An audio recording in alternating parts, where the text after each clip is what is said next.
Vamos lá, meus irmãos, continuando aqui nossa sexta aula de Teologia Sistemática 1, matéria de Bibliologia, é o último bloco de hoje, estamos trabalhando sobre a inerrância.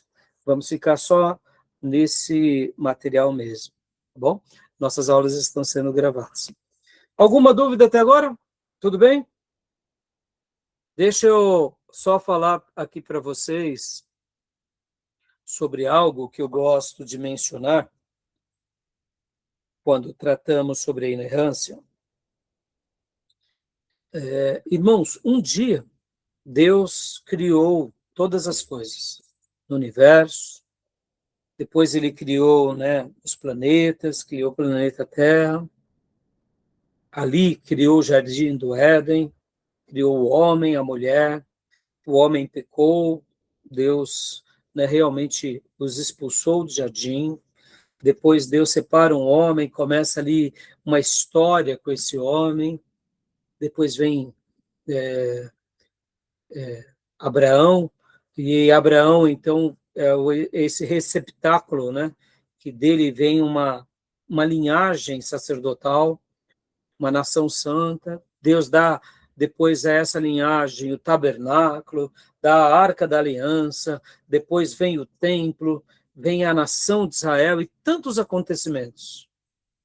E aí eu pergunto para vocês assim, na criação de Deus, o que podemos dizer que continha a presença de Deus de forma abundante? O que vocês acham? Quando eu penso assim, em toda a criação de Deus, por aquilo que a Bíblia revela, por aquilo que a gente aprendeu, o que de fato contém Deus?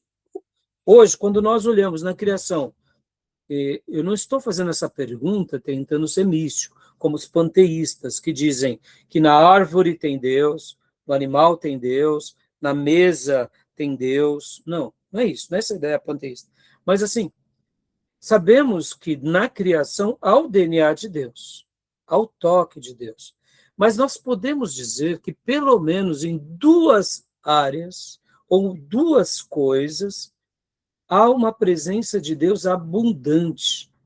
Há uma fração de Deus. E o que você acha que são essas duas coisas? Se tem muitas aqui. Vamos lá, Beatriz. Você consegue Ser humano? enxergar aonde contém Deus? É Ser difícil, humano? né? Mas, ao mesmo tempo, vai ser fácil. Porque quando a gente pensa, né, até no Novo Testamento, o surgimento da igreja, a gente costuma usar até jargões, né? Deus está aqui, né? Não é assim? Então, Deus está lá na igreja, lá no nosso templo, não está aqui com a gente. Percebam? Não é? A gente tem essas figuras de linguagem, ao mesmo tempo temos os nossos jargões, mas eu queria ser um pouco mais técnico aqui. Então, o que você acha? Onde contém Deus? Ou pelo menos nós notamos uma fração pequena do divino. Ser humano? Aí, ó, tá vendo, Beatriz? Nossa irmã Miriam te ajudou. Ser humanos. O ser humano contém Deus ou não, irmãos? Sim. Sim. A imagem e a semelhança de Deus. Então, guarde isso. Olha que coisa linda. Em toda a criação de Deus tem um toque do poder de Deus, isso é óbvio. Mas Deus habita e escolheu habitar dentro do ser humano. Isso é uma pérola. É ou não é? A imagem e a semelhança de Deus está no ser humano. Nós estaremos trabalhando sobre esse tema em teologia sistemática e em antropologia. Mas estou falando isso de propósito porque tem a ver com a aula. Então, o ser humano, seja ele quem ele foi, é ou será, sendo um ser humano, tem o imago Dei. Joia? Tudo bem até aí? Pastor, mas ele, né, pragueja, cospe na cruz. Bem, ele tem a imagem e semelhança de Deus. Só não está manifesto, mas ele tem. Ele não valoriza, mas ele tem. Não importa o que ele acha, o que ele pensa. Ele tem. Tudo bem? Ele usa drogas, ele é um criminoso, matou. Ele tem a imagem e semelhança de Deus. Qual é a segunda coisa que poderíamos dizer que contém Deus, ou uma fração de Deus? É difícil, né? É fácil, mas hoje vocês não vão esquecer isso nunca mais. Nunca mais. Vamos lá, Tomé. O que vocês acham? Outra coisa que contém, irmã Sônia? A Bíblia? Hã? A Bíblia. Ai, aleluia, aleluia. É isso aí, meus irmãos. Porque mesmo a igreja, percebam, irmãos, a igreja, no nosso ajuntamento, ele se faz presente. Nós somos templos do Espírito Santo. Logo, como templo, agora, porque fomos redimidos. Percebam, irmãos, olha como a construção bíblica é linda. Todo ser humano tem a imagem e semelhança. Mas depois que ele passa pelo novo nascimento, ele vira templo. Aleluia. Templo de quem? Templo do Espírito Santo. Percebam que Deus nos chama a um projeto de relacionamento, de intimidade. Agora, aonde ele vai habitar em nós. Glória a Deus. Então, primeiro, Miriam já salvou a Beatriz, o ser humano. E o segundo, Tomé nos disse, é a Bíblia. Pastor, mas e na igreja? E no santuário? Tem a presença de Deus, porque tem ser humano. Mas se não tiver ser humano... mas lá é um lugar consagrado a Deus. Sim, é consagrado, mas o tabernáculo foi consagrado. E os filisteus fizeram uma arruaça com o tabernáculo. Foi ou não foi? Inclusive, levando a arca para Dagon e para 5 cidades filisteias. E o templo, pastor, não era a morada de Deus? Era. Mas o templo foi criado para o homem ou o homem para o templo? Estão entendendo? O templo foi criado para manifestar a glória de Deus na vida dos homens. Para que os homens aprendessem de Deus e se aproximassem de Deus. Mas como esses homens viveram errantes, Deus foi lá e falou, não ficará pedra sobre pedra. E acaba com o templo. Diante deles, sacerdotes e reis. E agora, num lugar onde eles não tinham templo, onde os objetos sagrados viraram parte do patrimônio de mundanos, eles aprendem a viver diante da glória de Deus. E aí Deus restaura o templo, porque Deus tinha restaurado o homem. Guardem isso, isso é muito legal. Então a igreja é o nosso lugar sagrado que consagramos, mas não porque ela é maior do que nós, seres humanos, mas ela existe para nos abençoar. Porque não importa o estilo, o tamanho, o que importa são as almas que ali estão. Então, por que eu estou falando tudo isso? Olha que coisa linda. O que eu noto, meus irmãos? Que na criação de Deus, ele fez questão de deixar uma fração do divino no ser humano e na Bíblia. No ser humano e na Bíblia. Quando esse ser humano vai à Bíblia, há uma explosão de espiritualidade. É assim ou não é? Vai uma explosão de conhecimento, de revelação do divino. Porque ambos são sagrados, mas ambos, um precisa do outro. Porque a Bíblia só existe por causa do ser humano, meus irmãos. Concorda? E o ser humano só existe por causa de Deus. Logo, quem nos ensina o Deus eterno é as Escrituras. Ou seja, o diabo, guardem isso, toda luta espiritual sempre se dará nessas duas frentes. Por quê? Ou o inimigo tentará destruir as Escrituras, ou a nossa compreensão sobre as Escrituras e Deus, tentando desfigurar a nossa pessoa. Ou seja, um completa o outro e um depende do outro, mas quando juntos caminhamos, há um encontro entre a criação e o Criador. E por que Deus deixou assim, irmãos? Porque dessa forma poderíamos encontrar Deus em qualquer cultura, em qualquer geração, bastando seguir a sua palavra. E o diabo sempre vai tentar anular ou a nossa vida ou tentar nos tirar a Bíblia daquilo que ela realmente nos representa. Pode ver, meus irmãos, aqui eu não estou querendo afirmar algo para que pratiquemos a bibliolatria, não, mas podem ver que é por meio da Bíblia que compreendemos o divino. É por meio da Bíblia que Deus é revelado como Criador eterno. E é esse homem que recebe de Deus essa graça como imagem e semelhança, mas essa imagem e semelhança só se potencializa na revelação.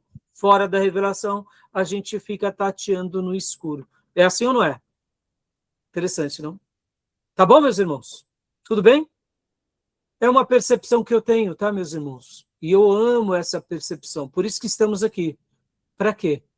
Para poder dar valor a esse livro que não tem falhas, que é inerrante. Percebam, muitos liberais vão dizer que ela é infalível, mas não vão dizer que ela é inerrante. Por que não falam? Porque eles tentam atribuir algum erro à Bíblia. Eu creio no caráter de Deus e nele desconfio. Eu creio nas promessas de Deus, que veio de Deus e nela confio. Tá bom? Então, Tomé, leia para nós. A inversão da autoridade. A raiz de todo pecado intelectual. A mente humana, atuando como padrão supremo da verdade e juiz do texto, julgando, filtrando, descartando. A palavra de Deus, tratada como falha, sujeita à correção e aprovação humana. Negar a inerrância na prática significa anunciar: eu conheço a verdade com mais certeza e exatidão do que o próprio Deus. Tornar a mente o árbitro final sobre as Escrituras destrói o conceito de revelação autoritativa. Olha só. Percebam que todo questionamento que tenta anular a inerrância está agindo dessa forma, mostrando o seguinte: nós somos o árbitro, julgamos mais do que temos mais autoridade, por isso que questionamos. E pensar na inerrância é o oposto, é literalmente descansar no caráter de Deus e na autoridade daquele que deu as palavras sagradas. Interessante, né? Parece bobeira, irmãos, mas percebam como o diabo vai tentar anular a palavra o tempo todo. Quando ele não consegue, ele tenta jogar dúvida. Ora, tentando jogar dúvida pelos ensinos heréticos, ora, tentando deturpar aquilo que precisa, e ora, tentando anular quem fez, quem revelou, né? Tá bom? Alguma pergunta, alguma dúvida? Tranquilo? Continua para nós, Tomé, por gentileza. A rocha inabalável. A doutrina da inerrância não é um pedantismo acadêmico, é a âncora da alma. Ao submeter cada texto difícil à lupa da história e da linguística, não encontramos uma divindade confusa que precisa se acomodar à ignorância humana, mas o Deus soberano que domina a linguagem com precisão absoluta. O caráter de Deus garante a pureza do texto. A exatidão do ourives revela o valor inestimável do ouro. Confiar na inerrância é confiar inteiramente na pessoa de Deus. Descansem nessa promessa, meus irmãos. Eu acredito de todo o meu coração e uma coisa e um exercício que eu procuro fazer é a cada período continuar crendo mais nas Escrituras. É óbvio, irmãos, que nós, ao longo dos dias, meses e anos, vamos nos aperfeiçoando na nossa interação.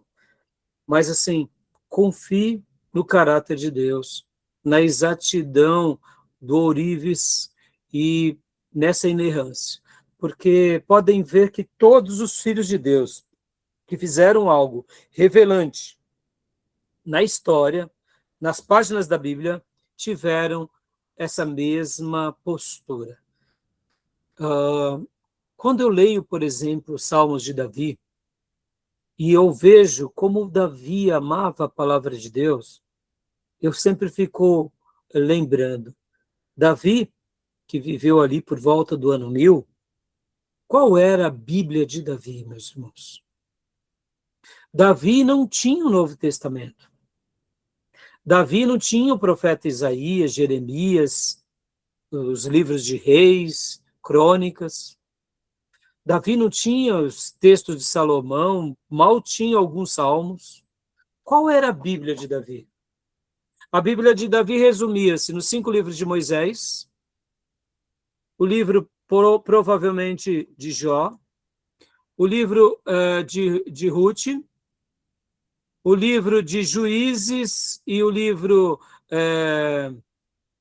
de Josué. O que mais? E algumas histórias de Samuel. Imagina você hoje possuir apenas esses livros para conhecer a vontade de Deus. Sejamos honestos, irmãos. É pouca coisa ou não? A gente não tem as cartas paulinas, não tem o livro de Apocalipse, não tem um monte de coisa. Vamos lá, vou recapitular. A gente tem Jó, os 5 primeiros livros de Moisés, temos Juízes, Josué, Ruth e algumas histórias de Samuel. O que mais? Mais nada. E eu te pergunto, era pouca coisa para Davi? Para nós, sim, comparado ao que temos. Mas aquele pouco de texto sagrado foi o necessário, o suficiente para levar a Davi crer nas palavras de Deus? Sim. E Davi escreveu uma história linda? Sim. Agora eu pergunto, e se Davi estivesse no nosso lugar, que conhecesse sobre o poder do Espírito Santo, que conhecesse sobre todas as histórias do profeta Elias, Eliseu, Jeremias, Daniel, Ezequiel, os profetas menores, o Novo Testamento? Oh, meus irmãos, se Davi tivesse o conhecimento de Jesus e de que a igreja recebeu o Espírito Santo, como que ele viveria hoje? Será que ele duvidaria da palavra? Ou ele seguiria essa palavra? Então, confie naquele que é a rocha inabalável, tá bom? Interessante, né, irmãos? Essa compreensão é uma pérola, não? Percebam que a gente pode até pensar que temos apenas um livro, mas nesse livro tem pérolas e mais pérolas, diamantes e joias, e quanto mais nadamos nas águas do Espírito, mais profundo vamos, mais pérolas encontramos, mais joias, mais coisas magníficas da parte de Deus, tá bom? Beleza? Alguma pergunta, alguma dúvida? Vamos prosseguir, que estamos chegando no final. Questões para a jornada. Pode ler para nós, Tomé? Questões para a jornada. Primeiro, pessoal, se você imaginasse que há pequenos erros na Bíblia, como isso mudaria sua postura ao ler um texto que confronta diretamente o seu estilo de vida? Preciso nem responder, né, irmãos? Se tem erro, me confronta. A Bíblia está errada. A Bíblia está errada. Claro. Isso aí. 2.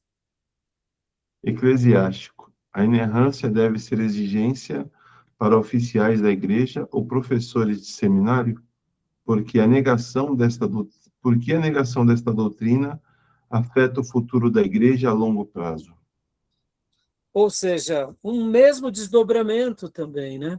Isso é só uma questão eclesiástica, é uma questão só dos sacerdotes, ou isso tem a ver com todo mundo? A Bíblia é só um livro para a gente trazer ali como um ensino, ou é a razão da nossa vida, para nos pontuar, nos dirigir, nos orientar? Percebam, meus irmãos, hoje no Brasil, a gente vive dias maravilhosos, mas a gente precisa se perguntar que tipo de igreja tem sido a nós? Que tipo de legado eu vou deixar? Estou pregando o certo ou aquilo que dá certo para as pessoas? E aqui fica um desafio para todos nós. Eu quero uma igreja que prega o certo, não uma igreja que dá certo de acordo com aquele contexto, com aquela sociedade. Isso tudo é muito relativo, né? Tá bom? Terceiro ponto, apologético. Como você lidará na próxima vez que alguém apontar um erro óbvio nas Escrituras? Qual é o primeiro passo metodológico a tomar? Opa, a lição de hoje já deu um caminho bom, né, para nós, dando algumas alternativas, dando algumas respostas. Tá joia? E o quarto, Testemunhas de Jeová alegam inerrância, mas defendem falsos ensinos. Como o orgulho teológico pode distorcer a leitura de um texto perfeito? A inerrância sem a hermenêutica correta é perigosa. ou seja, eles falam que a Bíblia tem inerrância, mas eles ensinam falsas doutrinas. Percebam, aqui é uma questão de orgulho, né, meus irmãos?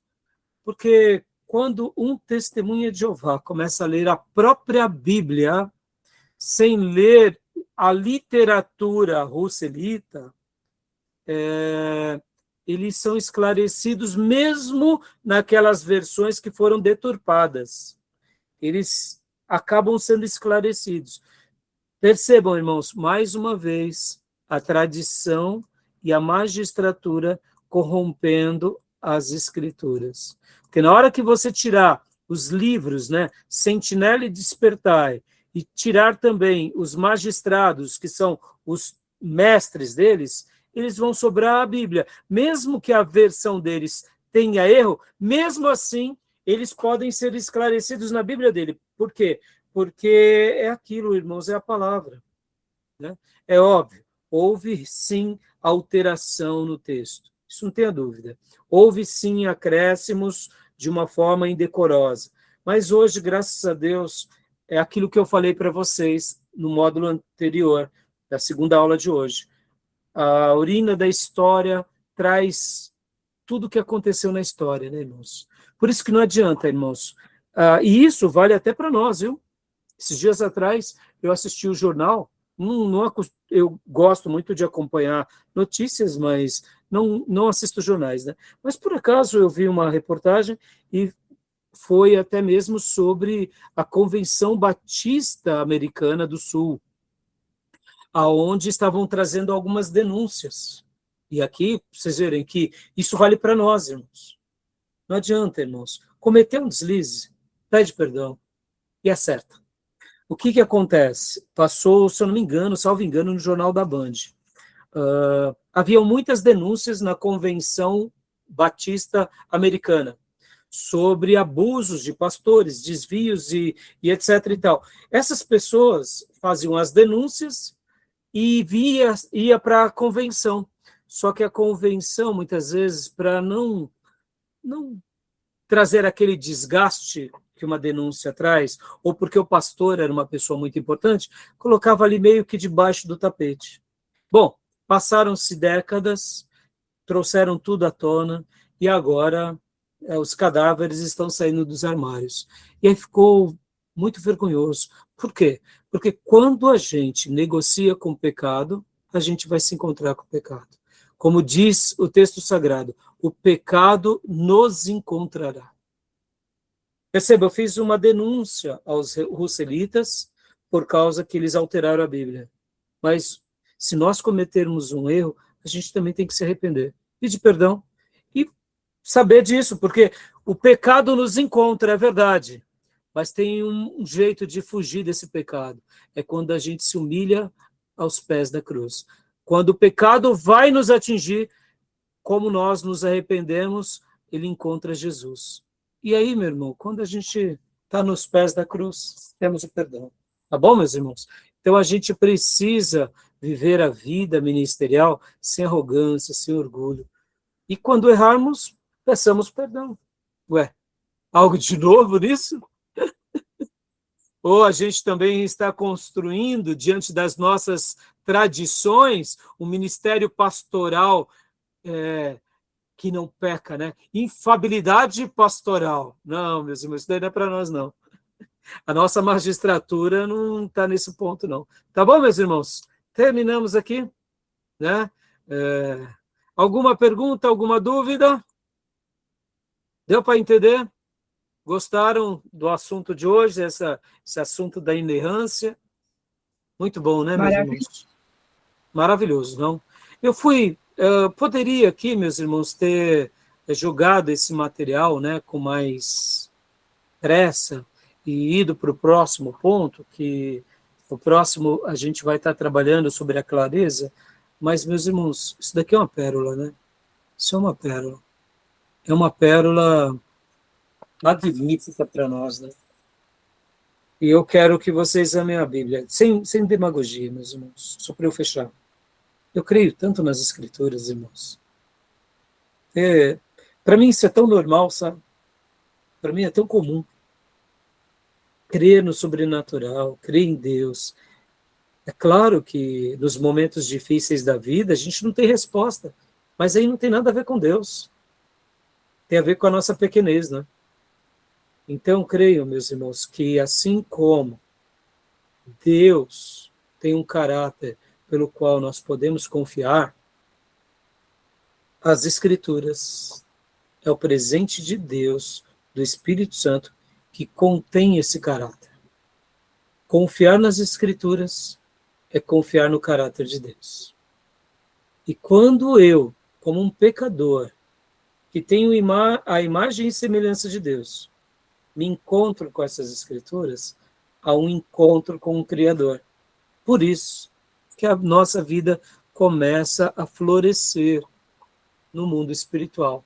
Porque agora eu, que tenho a imagem e semelhança de Deus, estou sendo ajudado por Deus. É como se fosse literalmente aquilo que acontece quando um casal, né, gera um filho.